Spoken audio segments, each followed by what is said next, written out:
Hey, how is everybody? So, I know this video is a little bit different than, what you probably expect from my channel. Unfortunately, I'm not going to be doing a whole lot of lure painting anytime soon just because we're moving next month. But also, kind of the point of this series is just had surgery on a ruptured bicep tendon, specifically the distal. Now, this is the second one I've had in 8 months. There's a lot of good information and videos on the recovery process out there, but what I noticed is there isn't a whole lot of, great information or what people go through with the bicep tendon. And I figured, since I've been through this twice now in the last 8 months, I would kind of show, what to expect throughout surgery. Today's the second day since surgery. I had surgery yesterday at 5 o'clock in the evening. But I'm gonna, kind of show you what the recovery process is like, so you can know about how long it takes. And then I'm also going to show the things that I do to help speed that up. Exercises that I do once I'm cleared.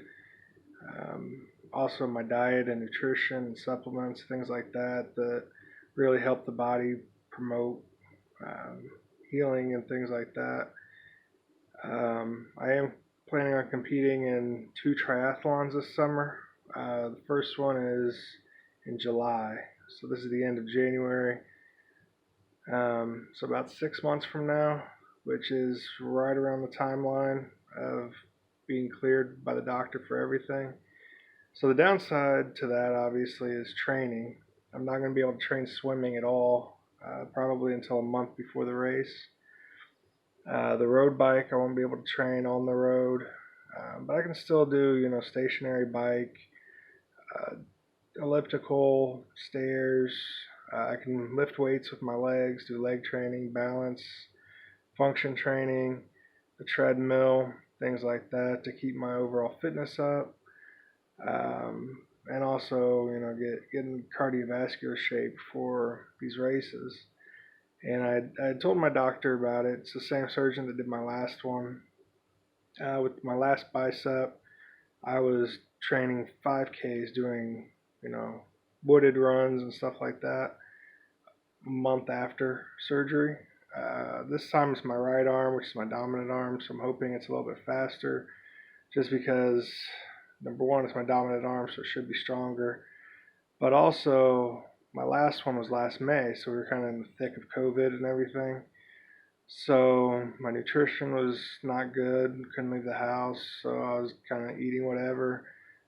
Gyms were closed down, so I hadn't trained in about 2 months at all before the last one ruptured. And I know a big question a lot of people ask is, well, how do you rupture both? And, it's kind of a freak accident for me both times. Like I said, we were moving the first time, and we had these 50-pound bags of rocks on the other side of our fence that I was going to put in the garden up front for some curb appeal. And rather than, putting them in a wheelbarrow or something going around the house, I just had my nephew handing me the bags over the fence. I overextended my left arm grabbing one, and it popped. This one, the right bicep, my wife and I went to pick up a free piano that she found online, and I don't know if the guy helping dropped it or the dolly slipped, but it only fell about 4 inches, and that was enough to pop my bicep. So when I was talking to the doctor about it, since I'm not on steroids or any PEDs, his first response was that I'm just one of the most unlucky people in the world when it comes to that. But also, just happened to be wrong place, wrong time, complete accidents. He did say when you rupture one bicep or one muscle on one side of your body, you're more likely to tear it on the other side as well. And my whole life I've been an athlete, playing sports, lifting weights, and I never really took the time to stretch or massage out the bicep just because it didn't seem, like a big deal. He said that could also contribute because your bicep gets tight. It's almost constantly contracted, which puts a lot of strain on the tendon. And so when things like that happen, the muscle doesn't have the elasticity that it should have. So it's a much shorter distance for the tendon to work with, which can lead to ruptures. So like I said, I'm less than 24 hours post surgery. I think I'm at 14 hours. So I'm gonna start this series off and just want to introduce myself and the situation. Hopefully somebody can learn something from it. One of the primary things I'm going to be doing these next couple of days is, number one, a lot of water.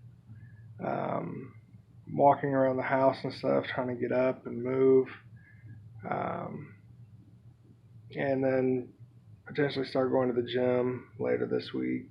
So like maybe tomorrow, which is Thursday, and Friday, do really light stuff.